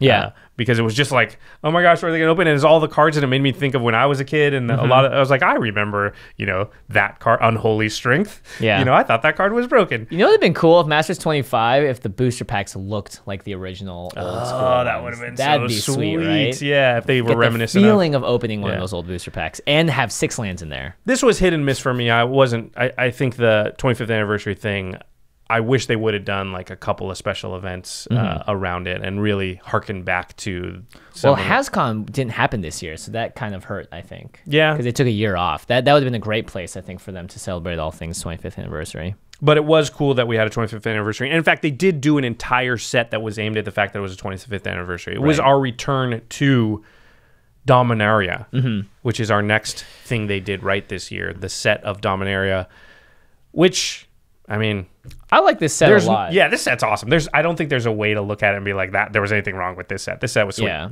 all the cards that were in there, I think they added in the legendary sorceries and stuff. I thought was cool. Adding the whole idea of historic cards, The Weatherlight. Yeah, the story was great. The characters were awesome, and it contributed to something I'll talk about later. But I think this contributed heavily to making a very healthy standard, because I believe Play Design Team was starting to work around this time for these sets. I have no idea, but it seemed like that. And I don't know, it's great seeing Karn back in action. Teferi, I had a lot of Jorah's fun back. drafting it as well. Oh, it was such a good draft set. Yeah, it was a really good draft set. Very good draft and it's set. standalone too, right? Yeah. You don't have to mix it with other things. So I thought Dominaria overall was a flavor success, and as well as a play success. Yeah, I think Dominaria was a home run. They did a really awesome job, and it kind of hit everything that they needed to hit. It had nostalgia. It had cool new stuff. It was great in standard. The draft environment was awesome. Like, Dominaria was, one of the better sets to come out in the last 5 years, probably. Yeah. So, yeah, kudos to them for that. I can't talk about this next one because I played it 0 times. So, Battle Bond as a set, I think, is a huge success. I think, we talked about it being something they did wrong, but that we were talking about how they handled the release of it, how it was jammed between other sets, and it didn't get its day in the sun. But if you just look at Battle Bond as a set, it's so awesome. It's right up there, like I said, with the original Conspiracy, with how fun it is to draft. It's the kind of set that I was like, I need to buy some boxes of this so that we have it available for our play group to draft in the future. Because it's like Unstable, it's like Conspiracy. It is super unique. Drafting, I don't know if people know, it's a two-headed giant set, and the way that you draft it is you actually draft with your partner. You're both, as Jimmy and I are on a team, we're looking at the pack when we open it together, and we're choosing 2 cards out of it as a team to take and then passing it along. So Jimmy and I are talking the whole time, being like, hey, what about this? Yeah, but we have this. Oh, yeah. And you learn so much by drafting with another person. That's my favorite part of the whole thing. It's just like, oh. That would be mine too, by far. That's the thing I look forward to. It's like, oh, I'd love to sit there and draft with someone. It's so great. And it also is very accessible to new players because you can team up with somebody who's, you're not a big time drafter. You don't draft all the time. You can team up with somebody who is, and they can help you. And that's going to give you hands-on experience through a draft with someone that can kind of help you walk through it. Yeah, that's cool. Yeah, it's really, really cool. And the games are super sweet. Like, it's two-headed giant, but they designed it for that so you don't get the broken things you sometimes get, whereas if you just take a core set and do two-headed giant, then certain cards that say, like, whenever you play a creature, deal 1 damage to each opponent. That deals 2 damage to the other team because of the wording. They made sure that didn't happen in Battle Bond. It was designed for that format. They're to partner with cards too. Oh, yeah. Cards out of each other's decks, right? Yep. Yeah, it's pretty exciting. This set is literally a home run if you haven't tried it. It's really, really great. And the only downside about it was just that it just didn't get the publicity I think it deserved. Yeah. But and some good reprints in there too. Doubling Season land tax, or all these cards are very playable in Commander. And very the Battle Bond lands that you were talking about, where they come into play untapped, like they made lands for Commander players. I believe this is right. I hope I'm not screwing up, but I think Gavin was the main guy on this. And, props to Gavin. He is a great designer. But Battle Bond, I think, was his best work of the year. Like, that thing is just amazing. It's a masterpiece. Yeah. Okay. This is something that I personally thought was really sweet from a collector's standpoint. I thought the signature spellbook Jace was the kind of product that I would have loved to have seen as opposed to an entire set to dilute the pool of cards and things that we have to play with. It took the place from the vault, right? Yes, I think so. And I love From the Vaults. I think they're great, but they've kind of gone down a little bit as they've, I think, exhausted their options. They kind of ran out of themes. Yeah. But this is great. Signature Spellbook Jace had a lot of cards like Mystical Tutor, Brainstorm, and you could get a random foil in all of them as well. So as a collector, as someone that likes cool cards and ways to pimp out my decks, this is definitely, I think, a really fun way of going about it. And it's all focused on one thing. So you could actually have a lot of these cards in the same deck. And for me, like I would much rather have this than a full set that isn't going to get its time in the sun.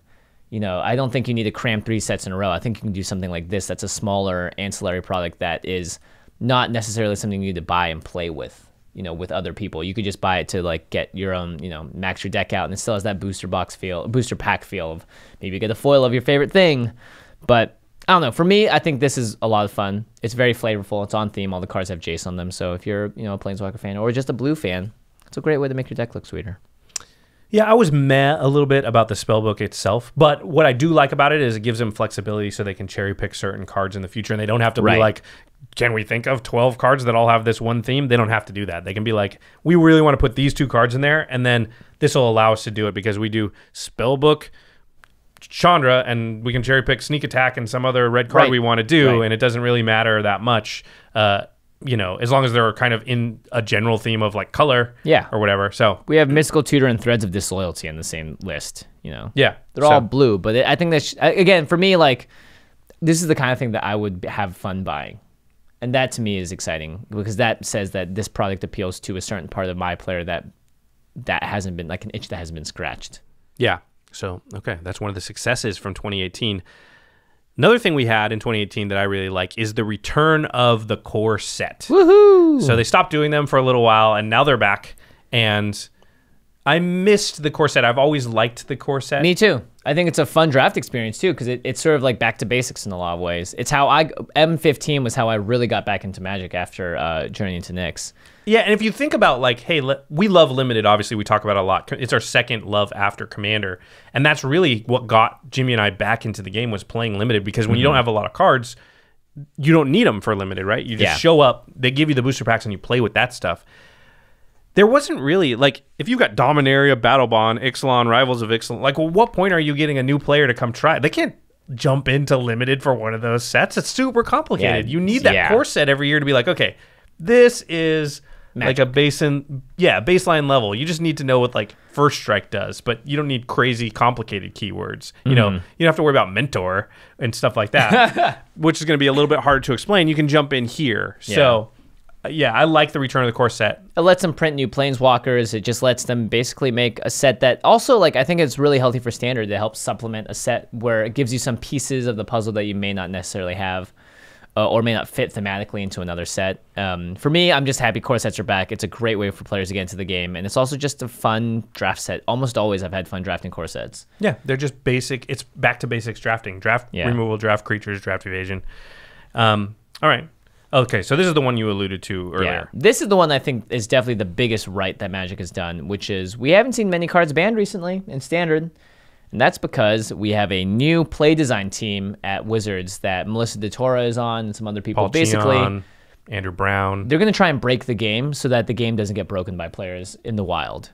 They basically hired a bunch of pros, ex-pros now, to create a team inside Wizards that can do what a pro testing team would do and try and find the best decks while they're developing the cards still. So that they don't have to have unfortunate bans or stop things from happening after it's too late. Yeah. And it's worked out really well because, like you said, I think when, again, I could be wrong, but I believe when Guilds of Ravnica came out and Kaladesh and all that fell out of Standard, that was the first time that the play design team had worked on all the sets that were illegal in Standard. Oh, right, yeah.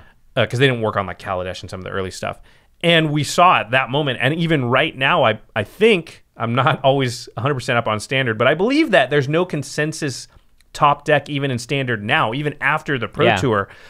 So I think that they did their job. They did a really good job. There's a 100%. Lot of different decks and styles you can play. There's a top Golgari deck and a top Izzet deck. And those two colors, the colors, they don't share any colors. They share no cards pretty much. And I think Standard's the healthiest it's ever been. I've talked to a lot of people that are like, yeah, Standard's awesome right now. You can really go in with a whole assortment of things. There's like a mono red deck that's viable. There was mono white decks at the Pro Tour that did really well. Not just that, a mono red deck that doesn't rely on just one drops attacking. Oh, it's not just like mono red burn. Yeah, it's a lot of it's about this the little Steamkin guy that adds plus counters, and then Experimental Frenzy, all sorts of like really cool cards and interactions. And it just feels fun. I was watching the Standard Pro Tour, and I was like, this is great. There's so many different decks. It wasn't just Golgari versus Golgari versus Golgari, which it was for a little bit. But that just goes to show that whatever the play design team is doing, I think it's working out very well to balance the game out and make it fun for Standard to be diverse.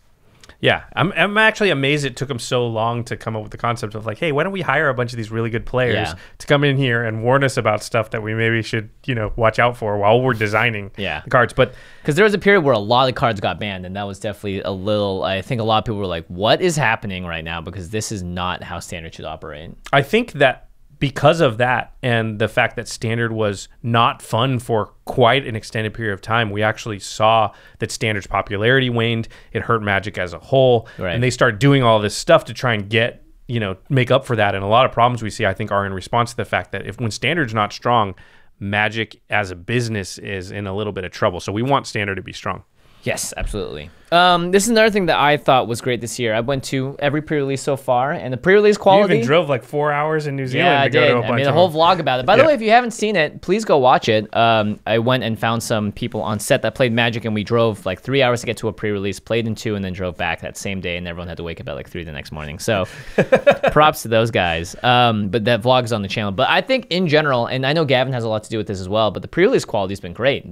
Just even down to like the boxes you open are cool. They had the guild packs for Guilds of Ravnica, and that made, I think, everyone's deck a more equal playing level, so there were less feel bads, and it was more about, you get to actually play your guild. So I think pre-releases have just maintained a very high quality level. I really like how they're designing, again, like all the small things, even just how you open the box up, what it looks like inside, and all that stuff. So that, for me, has been a lot of fun. I mean, pre-releases, for me, are my favorite Magic events by far every year. And if you haven't been to one, they're tailor-made for the more casual side. Like, I don't play in main events at GPs. I don't go to, I played in one PTQ ever. Like, I'm not a competitive player, and I don't really want to be because that's just not the way. That's not what Magic is there for me. I'm more of the person, like, I'm trying to have fun. Yeah. And, escape for a little while into this, into this game. I'm not trying to make a career out of playing it. And so pre-releases are perfect because it's the new cards. The first time you ever get your hands on them, everybody's there kind of just for fun. The prizes are not really what anybody's playing for because there's not big prizes. Yeah, exactly. You're just mostly there to, have fun with your friends and play the game and try out these new cards. Yeah. And if you've never been to a pre-release, I would highly recommend it. They are the best. You got to go. And if I'm in your country when it happens, maybe we'll go together. Like America, which is where we're probably going to be for the next one. So true. Yeah. Okay. There's 2 left. One is, again, something we talked about in what they did wrong, but there are parts of it they did right. So it's the Ultimate Masters limited environment. I've only drafted it twice, but I've had fun. I've been drafting the crap out of it because I really have had a lot of fun with it. Cool. And I think it's one of the better limited environments, from a normal type of a set. Dominaria and Ultimate Masters this year, both home run limited sets. And I think the next best limited set was probably Cons since then. Wow. Not counting Conspiracy and Battle Bond because those are different. Those are meant to be played multiplayer and they're kind of different setups. What about Hour of Devastation? A lot of people really like that too. Yeah, I thought it was good, but I don't think it was on this level. Ultimate Masters is very, very fun, and there are tons of different ways to go, and it's more complex, which is a plus because it's very complex actually. Yeah, that can be a downside, right? But I think out of the Master sets you do want complexity. But yeah, compared to like original Modern Masters, which I think it was also good, but that one was like you drafted 5, 6, 7 cards and you're like, I'm Rebels, and then you're just going to do that. I'm Giants, I'm going to do that. Not this one. You're like, I might be a graveyard strategy, but I might want a lot of spells, but I might also be like, oh, I got a Lab Maniac, maybe I'm self-milling to death, you get to kind of like the whole time figure out what your plan is, and you can change your plan super late and you can make up new plans, and there's all these cool build around me's. I just think it's a really, really fun draft experience with one big downside. It's expensive. Yeah. That's the sad part about it. We're luckily in a play group where like I buy a box, you buy a box, Josh Kim buys a box. And that's a draft per box. And so we go, oh, let's get everybody together. I'm not just going to open my packs. What I'm going to do is we'll draft it for fun, and then I'll take all the cards at the end. So there's no value drafting. People just draft for the decks, which is great. I would recommend that, by the way, if you are able to afford that. If you're going to buy a box of it anyways, for sure you should do that because you get free like play time out of it, added value.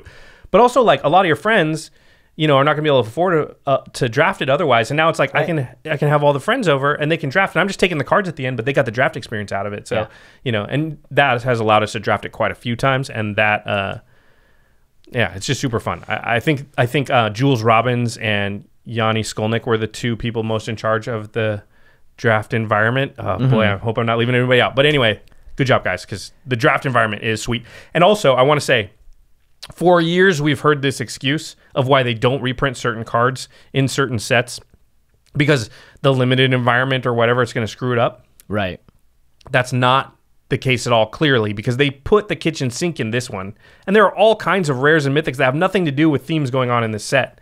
You can obviously make an awesome draft environment while simultaneously reprinting a bunch of cards that need to be reprinted. If it's a mythic especially, it's not going to ruin the draft experience. No, not at all. So that excuse needs to be thrown out the window. They can just reprint cards. I don't think they need to worry about like whether or not it makes it like fits the theme of the draft environment. Yeah. So. I drafted a really sweet red-green deck. What do you think it was? If I said red-green in Ultimate Masters, Madness. What would you say? Madness? Was it the Wild Mongrel Reckless Worm deck? Nope. What was it? Well, the Reckless Worm is the 4 and the green evoke one, right? No, it's 3 red, Madness for 2 and red. It's 4/4 trample. This one is I call it the blasting deck. So I had Miming Slime in there, and I also had like what's that, the Delve pump spell, the green. Become Immense. Become Immense. Oh, that card's broken. And then the card that's 2 in a red. You Become Immense for like 1 green and then Miming Slime, so I have a 9/9. Yeah, and then you use the 2 in a red, deal per target, its power equal to target player. Oh, Soul's Fire. Yeah, Soul's Fire. See what I mean? And then like the Vengeance card, the 4 green and a red one where you return the card from your graveyard. Oh, and then deal that much damage? Yeah, and I have with Become Immense, it's awesome. Yeah, and I have the 8 mana card too that you can evoke for 5 to get a 4/4. See, so I just hit people in the face out of nowhere. They go from like 16 to 0. You can use a double cleave too, which is the instant speed. Yes, to give it double strike. Yeah. Oh, that is sweet. So see, you're right. So that's even 2 different decks within the same color pair that I know exists. Yeah. So that's why I was like, this is kind of sweet. I just didn't see it on the surface when I first did it. Yeah, my first draft, I was like, I don't know if I like this. My second draft, I was like, wait, this might be fun. My third draft, I was like, okay, this is sweet, because it took that long to figure out enough of the pieces to not feel like I was just like, whoa, I feel dizzy. Yeah. All right, and the final thing that Magic did right in 2018, and Maybe it's the most important thing. for sure the most important. I mean, it's a huge one. If they got this wrong, I don't think it would matter what else they did right. But if they get this right, it also doesn't matter what else they did wrong, because this is the future. It's Magic Arena. It works. It's good. It's amazing. I mean, let's be honest. It's exactly what they need. It's Hearthstone, but it's Magic. Yeah. And I did not think if you would ask me at the end of, like, say, 2016. Oh, yeah. By the end of 2018, do you think Magic will have a digital product that can rival Hearthstone? I would have said, are you crazy? I'd be like, heck no. They did, though. And this is going to be the single biggest thing that is a boon to every single person that is watching or listening to this right now. Yeah, Magic Arena basically opens up the game finally to the digital audience. The audience that has been there and is still not fully tapped by games like Hearthstone and Artifact and all those other card games that people are working on. Magic has done a great job with this client. I was there for the announcement sort of video with them up in Seattle. And even then, going into it, I was like, oh, man, I really hope this isn't a bust. I really hope this works out. And I remember them showing me the pre-release build and being like, this is what it's like right now. Right now, we're going to send a version out that people can do an open beta. It doesn't look exactly like this, but this is what we're going to get it to. And I played that, and I was like, holy crap, this is it. Game changer. This is it. This is exactly what we needed for Magic. I don't care if it's a carbon copy of other digital card formats, because those were all carbon copies of Magic. You know, it's like it's we're not here to innovate. We're just here to make the best product we can. Well, we already know Magic is the best game. As a game, there's a whole bunch of other stuffs around it that maybe they don't get right all the time, but the game of Magic has withstood the test of time. Yeah, 100%. And so if they can just translate it to digital, we always knew that it could be a great thing, and it was just, could they make that jump? And I think they have, to such a degree that, it's a huge game changer. It's going to change so much for us. But the bottom line is going to be like more people playing Magic, a lot more probably. A lot more. Well, and a whole new tournament system, the Mythic Championships. I know they're doing a big tournament for that. And not to mention, I think Wizards understands that they need to put a lot of advertising money into this.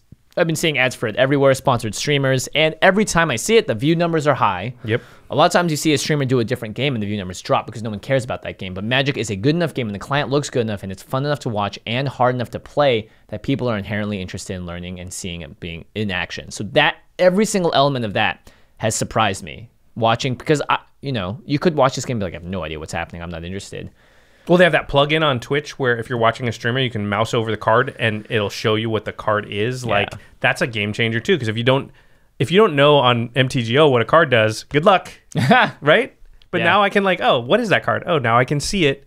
I heard from a lot of streamers, some big names that weren't doing Magic content because Magic Online was so bad and nobody wanted to watch it, and so their numbers would be bad, that now that Arena's out, they got paid maybe by Wizards or encouraged to stream it, but they had so much fun with it that they're just playing it more on their own stream now because it's fun. Like, it's not like MTGO where it's kind of a slog if you don't understand the program. It looks bad. There's no animations. No one's going to watch it too. Yeah.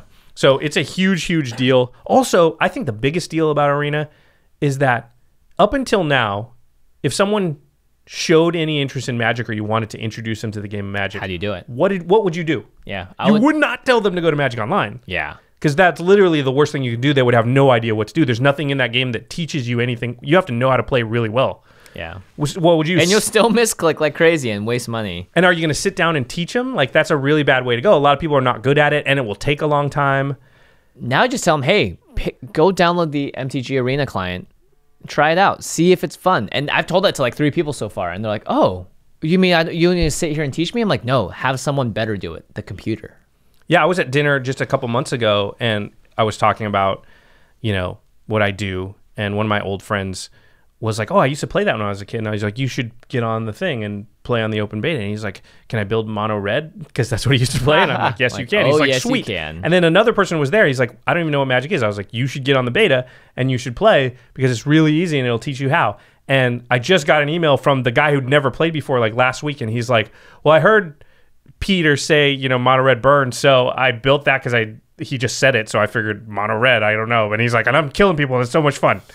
Just because he'd heard him say mono red. That's so he's amazing. like, I guess that's a thing, I'll do that. Yeah. And he's playing Magic now, where he'd never knew how to play 5 weeks ago. Wow, that's awesome. Yeah. So, anyway, props to the Arena team. They've done a really good job with the client, and I'm glad because it's going to save the company. There's no doubt about it. It's going to make sure that Magic continues to be played years from now, and it's all because of Arena. I mean, it's great for us. Obviously, there's going to be all these new people that know how to play Magic, and they're probably going to like Commander and watch Game Nights and listen to us. It's good for everything. Probably. All right. Magic Arena podcast? Maybe. There's going to be a bunch of Magic Arena podcasts. I mean, limited resources can switch over. Oh, yeah. And things like that. But we're going to see a lot more content creation around Arena. I mean, it's still in beta. So there's a lot of people that just won't play a game if it says the word beta. True. So wait till it comes out of beta, and then we're going to see a big influx of players. It's going to be great. All right, let's look ahead. So that was last year, 2018. What is going to happen, and what do we hope and expect for Magic in 2019? What can everyone expect for our content as well? Well, first off, Magic Fest. Yeah, so they're not going to have GPs anymore. Yeah. No more Grand Prix. They renamed it to Magic Fests. Woo.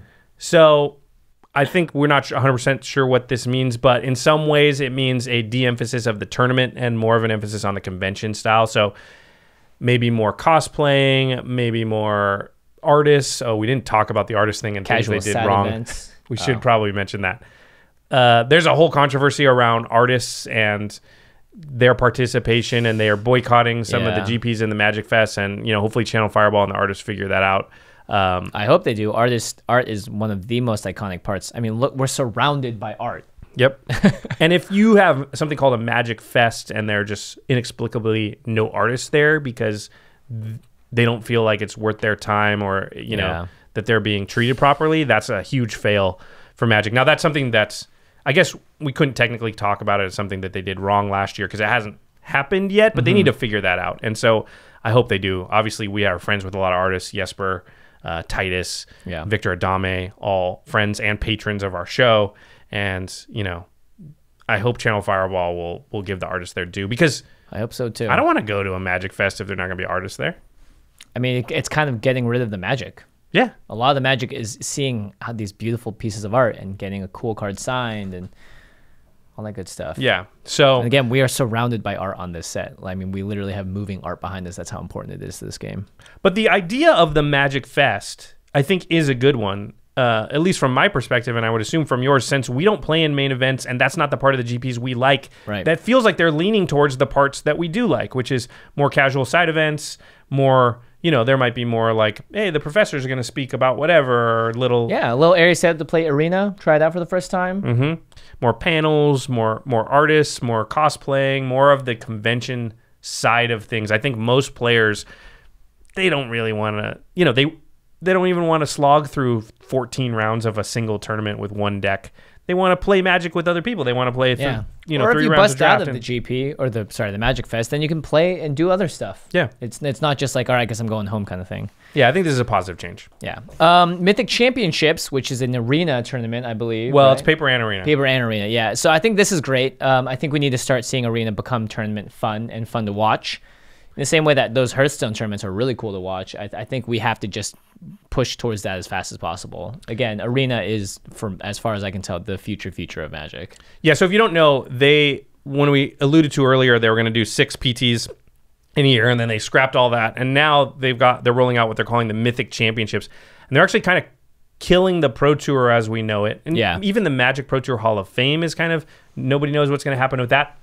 And they're restructuring entirely the way esports works for Magic. There's going to be a $10 million prize pool for all the Mythic Championships across various tournaments. It's going to be paper and digital. We don't know all the specifics. They're also going to put the top 32 Magic players on payroll under contract. They've announced that it's going to be like $75,000 a year for each player on that roster. And they did release the roster of, I don't have them all memorized, but Jerry Thompson, Owen Turtenwald, Reed Duke, Huey Jensen, all the normal people you'd expect to be on there are on there. This is really big for Magic. It means that pros, for the first time ever, really are guaranteed a livable wage if they're in that top 32. I don't know what happens to the 33rd player, people who used to be like gold pros or like lower platinum pros. I mean lower by less known, not lower, like less good. But I think this is a good thing ultimately. They have to find how to move into the future. Arena is the first step towards that. Structuring Mythic Championships is a step towards that. And the more we get to, like, we can't live in the dark ages anymore. And I feel like a lot of times that's how people felt about the company structure for WotC. And I think Arena is, again, the big impetus for everyone to be like, okay, cool, let's shape up. We gotta play with the kids in, we gotta go to the big boys pool now. Yeah, and it does mean if we're a big boy in the small pool, no one else dominates, like physical card games like we do. Now it's time to go over that pool that we literally created because of this game. It does mean too that if you play Magic on Arena and you're very good, you would have a chance to, to get there through just Arena. I don't think you're going to have to play paper tournaments. There could be a new generation of pro player for Magic from Arena alone, and that could be you. You rock. Not as much as our patrons, but you still rock. And then, I foresee huge growth next year. I think next year is going to be one of the biggest years probably Magic's ever had because of Arena. I think that just the influx of new players, people who are able to digest, learn, try Magic out, fall in love with it, like we all know that, is very likely to happen if you just give it a shot. And that's going to be great. There's going to be this tons of new players coming in. You're probably going to see a lot of new people at your LGS because if you play Magic on Arena and you learn how to play it, you might be interested in the cardboard aspect. You might hear about things like Commander, which you cannot play on Arena, and you can't play Modern, you can't play Legacy on Arena. So there's going to be a lot of outlets that you might want to try that you can't use Arena for. Yeah. And so I think that player growth is going to be huge next year. Player growth is going to be huge. We may even make some content around Arena, not necessarily for the show, maybe for some other stuff. We'll see. But, I think, again, upwards and onwards, as we've always tried to instill in our show. All right. To the listeners, that's the end, by the way, of our discussion about what they did wrong, what they did right, and looking ahead. This is a long episode. This is a long episode. We're out of practice. To the listeners, what do you think were the biggest hits and misses from Magic in 2018, and what are you hoping for next year?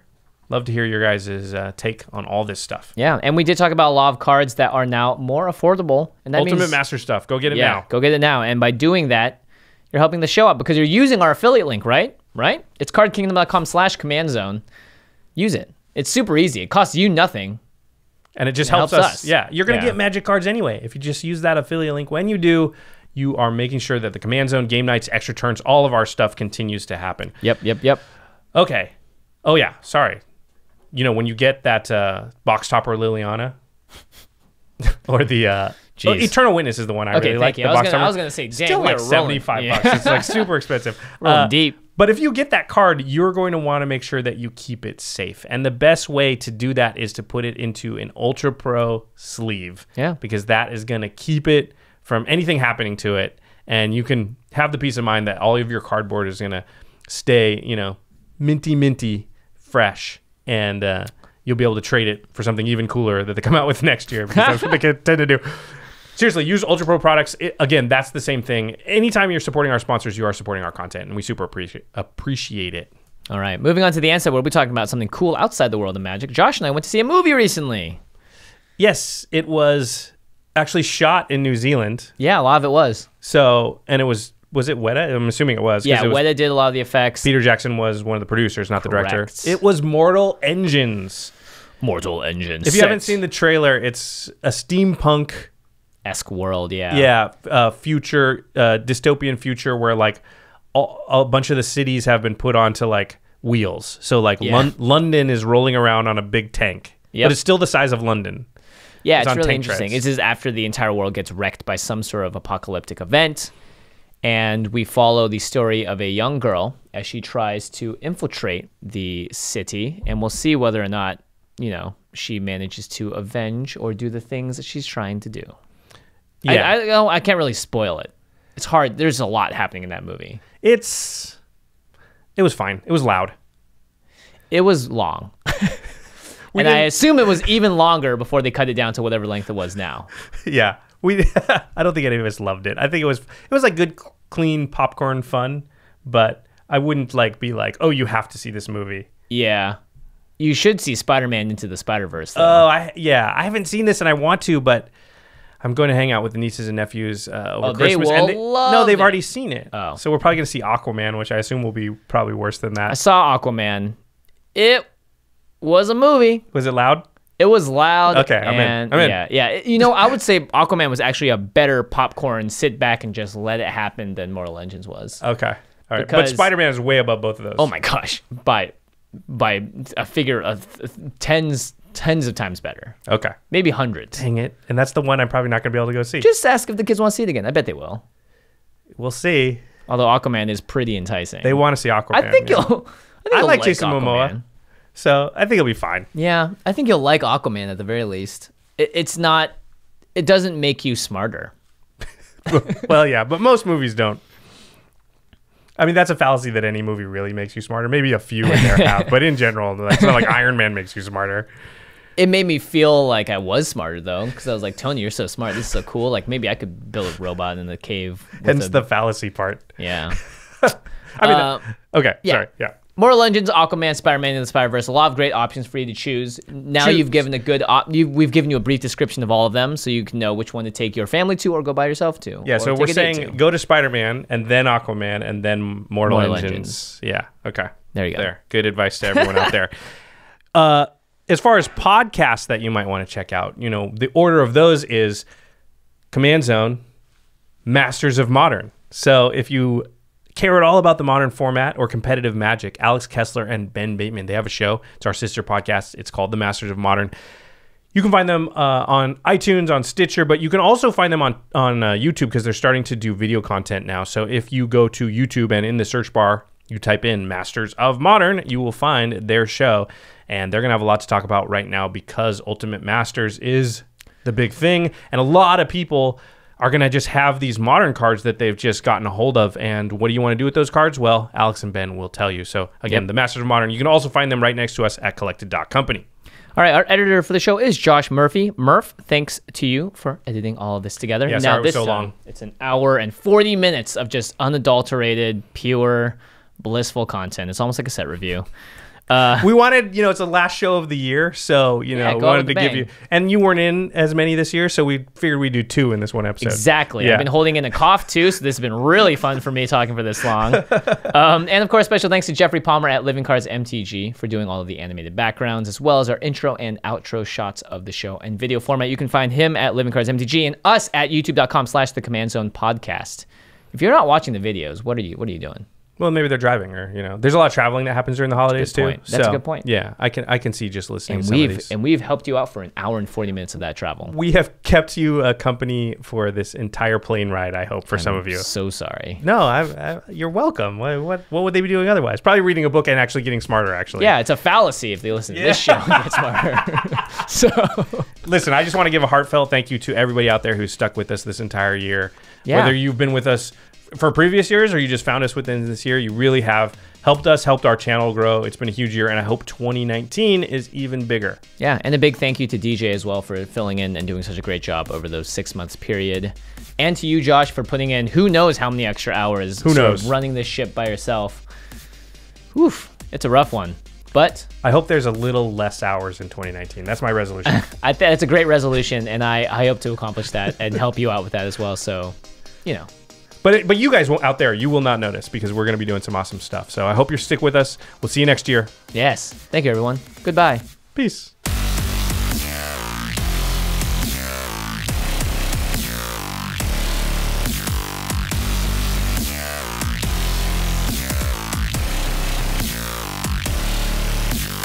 Thank you for your attention. For further inquiries, send an email to commandcast@rocketjump.com or ask us on Twitter at JFWong and at Josh Lee Kwai. See you later, alligator. Greetings, humans.